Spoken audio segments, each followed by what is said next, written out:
right, we're back. Feels good to be back. We got UFC Fight Night going down in Paris.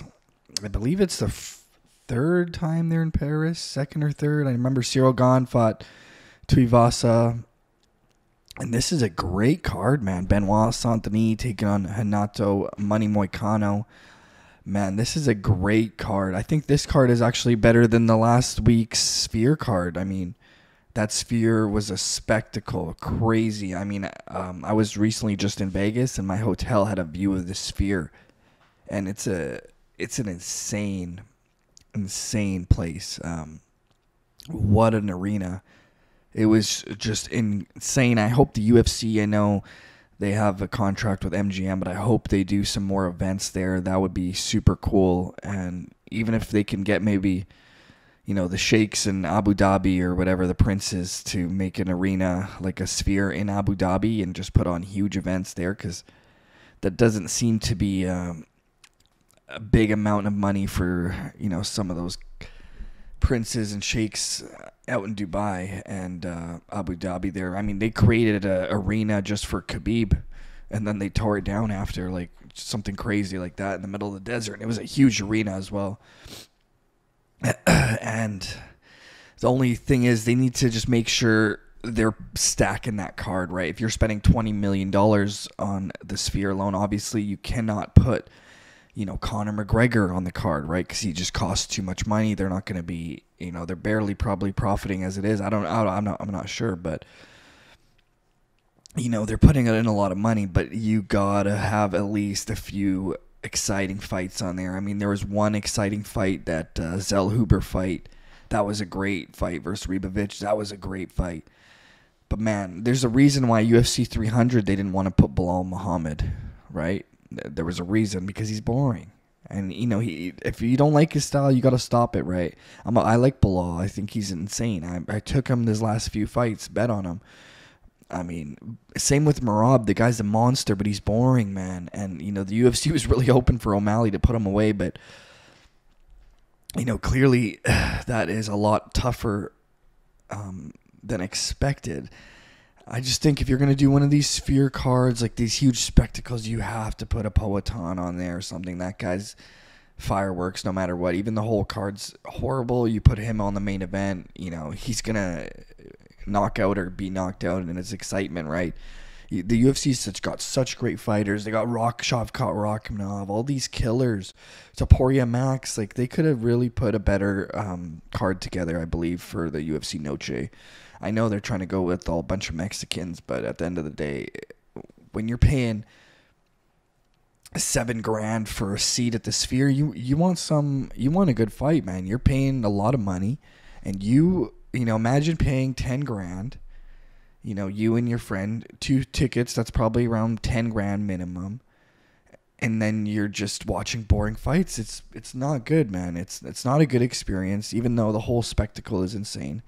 You got to put on a Benoit Saint-Denis. You got to put on a Dustin Poirier, a Justin Gaethje. You got to put on some killers, man, that are going to make exciting fights, But hey, clearly the UFC knows a lot more than I do, so what can I say? But it was a crazy spectacle. I hope the UFC goes back there. Imagine them back there with a Conor card or like a Poatan card. Topuria Max, like that's the card that needs to be at the Sphere. That fight right there, like that's insane. But it is what it is. So we got Renato Money Moicano taking on Benoit Saint-Denis. I like Moicano.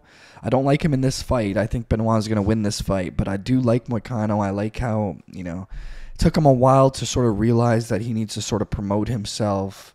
I think it took him to age 34 to realize that he probably should be doing more of the self-promotion, sort of building a character, right? He's sort of starting to build a character, and I like it. I think it's great, but it's just a little too late. He should have done that much earlier. He's 35 years old now, and, at 155 is tough, man. He's a guy coming up, he's a guy who's competed at 145, and, he's got some big wins, though. He's got a little win streak going. He was losing the last fight to Jalen Turner before he came back and got the finish, the ground and pound finish.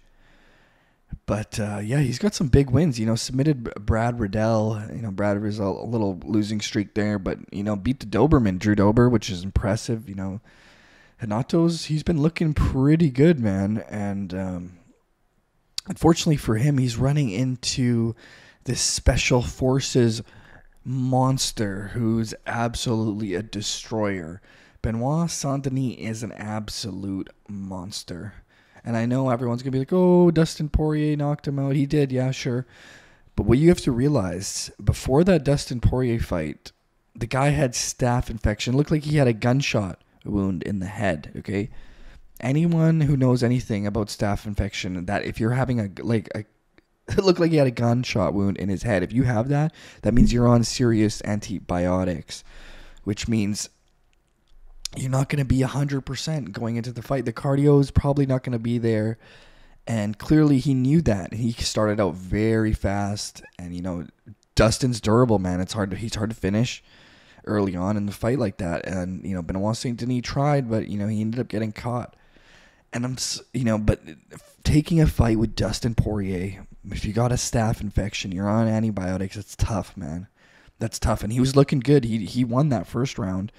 And then he got caught in the second. So let's see here. Benoit Saint-Denis 13-2. So he had that one fight back in 2021. He took on, I think it was a very short notice, he took on Zaleski dos Santos. Zaleski dos Santos is a monster, and I believe that he was a welterweight. Took that fight on short notice, and he got beat up pretty bad. But he was the way he got beat up, it was vicious, but he literally just hung in there and he was calm, took that beating, and I was like, dang, that was a pretty brutal beating he took. But it was on a short notice, and then ever since that fight, he went on a roll. Beat Nicolas Stolze, beat Gabriel Miranda, beat Ishmael Bonfim, beat Thiago Moises, and those are all finishes. Knocked out Matt Frivola, the steamroller with a head kick, vicious. Then he fights Dustin Poirier, was doing really well. I would like to see that fight, take fight with Benoit 100%. Clearly, if you got a staph infection on your head and you're taking antibiotics, you're not 100%, right? So I would have liked to see that fight with BSD at 100%. Unfortunately, it happened. He got knocked out, right? He took the fight. Probably got a nice little paycheck there, I hope. And now he's taking on Money Moicano in Paris. That's the issue with Moicano. You're coming into Benoit's, you're coming into France to try to fight this special forces soldier. I think it's going to go very bad for Moicano. I'm taking Benoit Saint-Denis all day on this one, and I think he's going to finish Moicano in the first or second here. He's a monster, man, and especially in France. He's got something to prove after his last fight, and, he's a killer, man. Benoit Saint-Denis is for real. Now, it might be your fight of the night here. I know this is a co-main event. I hope it's 5 rounds. I know sometimes they'll do co-mains 5 rounds. I really do, because this fight is going to be exceptional. Now, I would give the striking advantage to Nasruddin Imavov. Brendan Allen, I would give the grappling advantage to. The wrestling you might give to Imavov, but clearly the jiu-jitsu and the submission game, you got to go with Brendan Allen. He's been looking, really good as of lately, other than that Chris Curtis performance, which was his last fight. But maybe just stylistically, Chris Curtis is a bit of a bad matchup for him, because he does have really good takedown defense. And so does Nasruddin Imavov. He's very hard to get down. So this is going to be a tough one for Brendan Allen. Clearly, he's a huge underdog. I don't know if I agree with the odds here, though. To put Brendan Allen a plus 200, the way he's been fighting, he's been looking pretty good. I mean, the guy's got, his ability to snatch up submissions is very good, man. I mean, he submitted Andre Muniz, submitted Paul Craig, submitted Bruno Silva. These are all jiu-jitsu guys he's submitting. Like, he's not submitting strikers. He's submitting high-level black belts. And, fighting a guy like Imavov, the thing is with Imavov, though, he does have fights against the top guys. Right? Brendan Allen, don't get me wrong, he's fought very good guys, right? But, they're not top 5 guys, right? Like Andre Muniz, Bruno Silva, Paul Craig, they're not top 5 guys. Chris Curtis, no, not a top 5 guy. Nasruddin Imavov just knocked out Jared Cannonier. You know, he's fought Sean Strickland. Those guys are top guys that he's fighting. Brendan Allen hasn't really fought those guys yet. Now, if he comes in here and beats Imavov, now you're going to give him the top guys for sure. Top 3, top 4, you got to throw him in there with. But yeah, this is a tough one, man. I think this one is probably going to go to decision if it's 3. Yeah, this is I would give Brendan Allen this grappling advantage. I don't know if he's going to be able to have a hard time getting it to the ground, though. I think he does have a significant size advantage as well. He's a big 185er. Just for the odds, I'm sort of leaning towards Brendan Allen's odds, because if this was even, okay, sure, we could take Imavov. But plus 200 for a guy like Brendan Allen, who's on a nice little win streak here. I mean, not a bad bet. Not a bad bet at all. I'm gonna go with Brendan Allen on this one, actually. Yeah, I'll take Brendan Allen. I'll go with the underdog against the Dagestani-born Russian who's now fighting out of France, which is strange, but hey, I guess, you know, going into France and trying to beat the Frenchman, who's also Russian, it's going to be good. William Gomez taking on Joe Anderson at Burrito. So huge height advantage here, if you guys can see.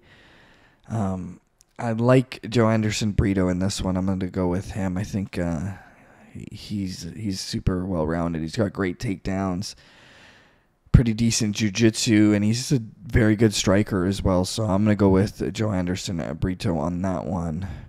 Next up, Brian Battle taking on Kevin Jussier.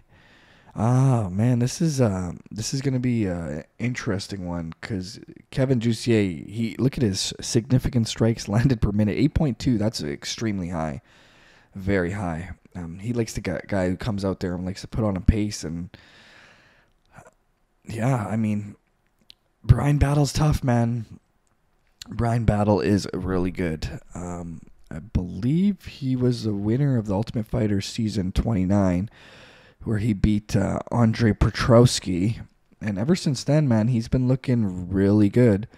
Other than that fight, other than that Hanat Fakhretdinov fight, who, you know, Fakhretdinov beat him up pretty good, but, you know, Hanat Fakhretdinov is the real deal right now, and he's got a big win streak, does Hanat Fakhretdinov.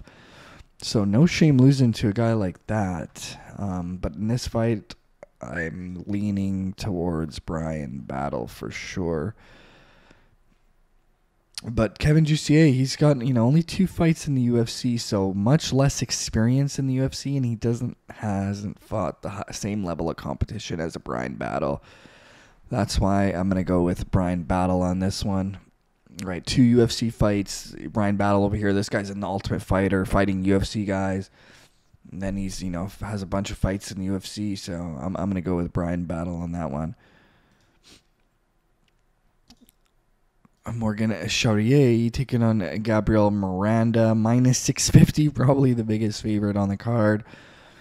Yeah, I mean, you got to go with Morgan on that one. Clearly, he's a huge favorite as well, minus 650. Don't even need to get into that one. This next one, though, the Steamroller is back. Matt Frivola. Matt the Steamroller Frivola. So he hasn't fought since he got head kicked by Benoit Saint-Denis.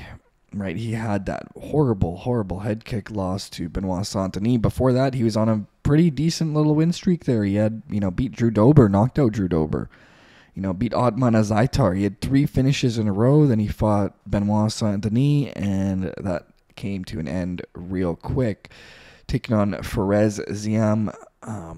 You know, he's got a decent couple wins. He beat Jai Herbert, the guy who almost knocked out Topuria. Lost to Terrence McKinney. Terrence is 50-50 these days. And his last fight, he bit that jiu-jitsu guy, the Peruvian. Claudio Pugliese, and he beat him in a split decision. I'm gonna go with this Matt Favola on this one. I think he might be able to get it done. I like how he took some time off after that knockout loss. He should be ready to go, and I think he's gonna steamroll Forz. I think I'm gonna go with Matt Favola on that one.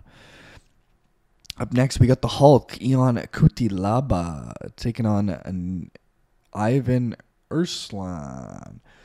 So Ivan Urslan here, I'll be for real with you. I've actually never seen this guy fight before because he's actually never fought in the UFC before. He's had some fights on KSW, I believe is a Russian organization or something, some European organization, KSW there. Yeah.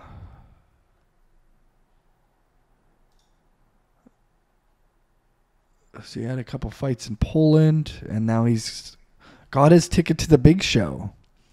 And he's fighting, Ion Coutil hasn't really been the same guy, but the UFC really likes him because he's exciting. He's kill or be killed kind of guy. So if you watch him, he's going to get knocked out or he's going to be doing the knocking out, and he comes out strong, looks good. But he's got a lot of losses lately, man. He's got one win in his last 5 fights or something like that.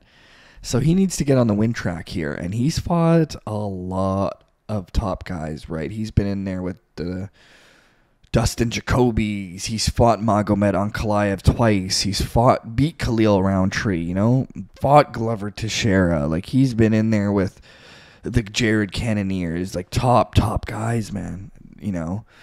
Even guys like Johnny Walker, when Johnny Walker's obviously not the same guy he was, but he's got a win over Tanner Boser, the tough Canadian. So he's fought a lot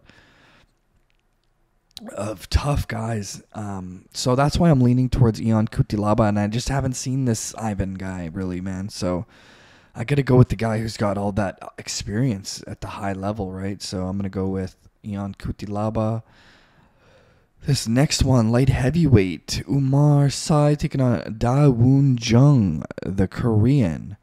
And he is a huge favorite as well, minus 525 as well. He probably should be. 10 wins, 0 losses. That's impressive, 10-0. And, he's only fought once in the UFC. He had that one quick finish against Tuko Tokos back in May. And now he's fighting the Korean Da-Woon Jung. Da-Woon Jung, he's got 3 straight losses. He had one win against Kennedy Nzechukwu, which was actually very impressive back in 2021. And then the last 3 years, he's just been getting destroyed. Dustin Jacoby knocked him out in the first. Evan Clark beat him. Carlos Ulberg, rear naked choked him. Coming off some losses, man. So I'm going to go with Umar Sai on that one. 10-0, clearly, a huge favorite. He should get it done. I feel like this is the UFC just trying to build this French kid, right? They're putting him on the French market, the Paris card. Clearly he's 10-0. They're trying to build him up. Why would you build him up by putting him against them killer?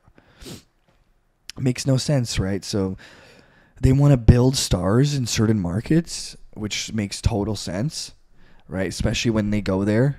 And then you have those guys, right? Then those people are going to pay to see. They want to pay to see their fellow Frenchmen do some work. And, he's one of those guys that they're going to try to build. So you got to go with Umar Sai on that one.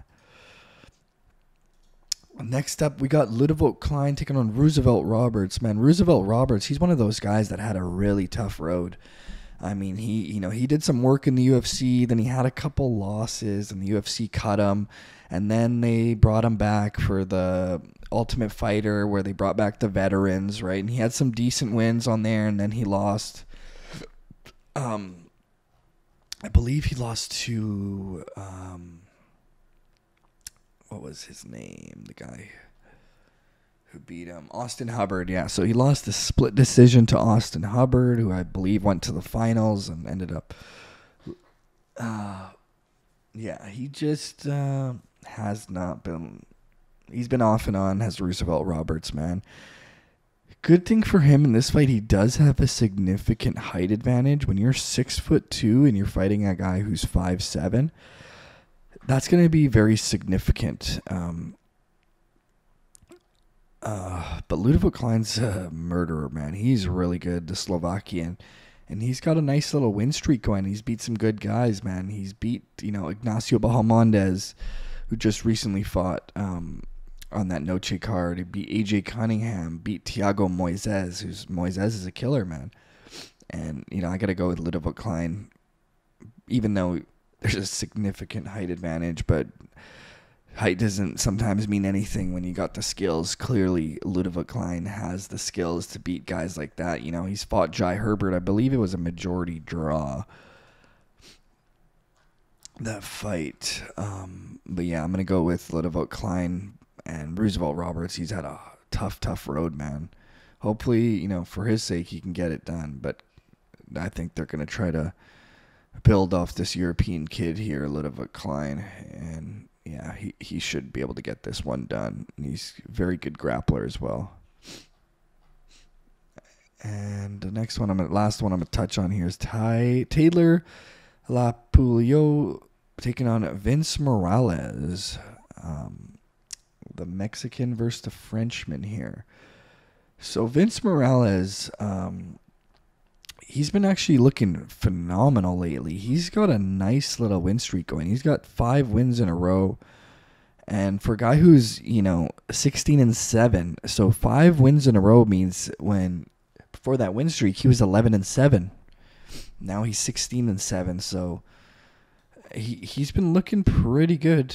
Not gonna lie, he's got some pretty decent wins. Got a Peruvian necktie on Hunter Azur, who was previously in the UFC. So Vince Morales was in the UFC, then he got cut. Then he went to Risen, and then United Fight League. Had a couple other organizations where he fought in, but now he's back in the big show. And now you're fighting a guy who's very experienced, 20-4, great record.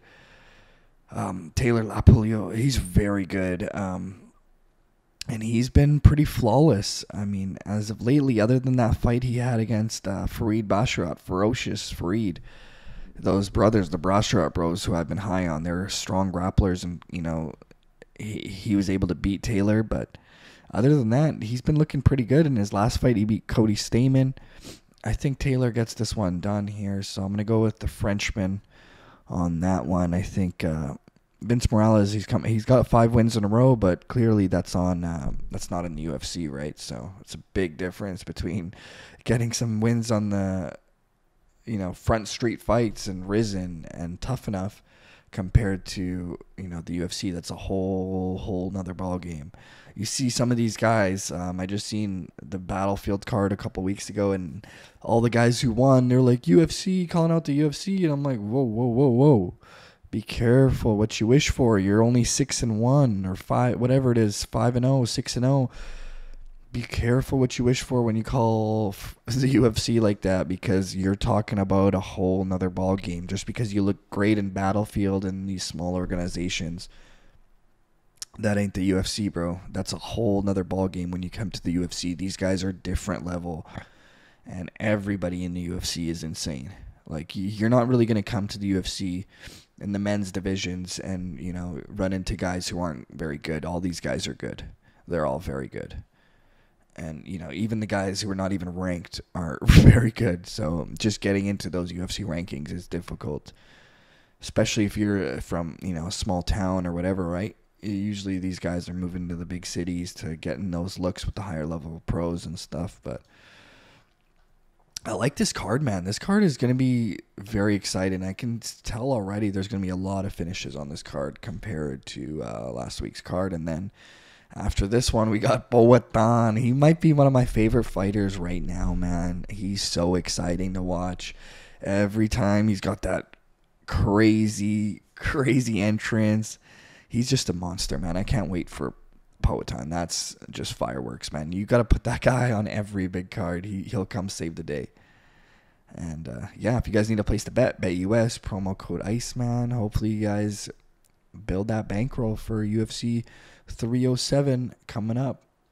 Out. BetUS, America's favorite sportsbook and casino. Live betting and racebook. We're celebrating 30 years with a historic offer. A 125% sign-up bonus on your first 3 deposits. Plus 10% gambler's insurance. Get started today. BetUS, where the game begins.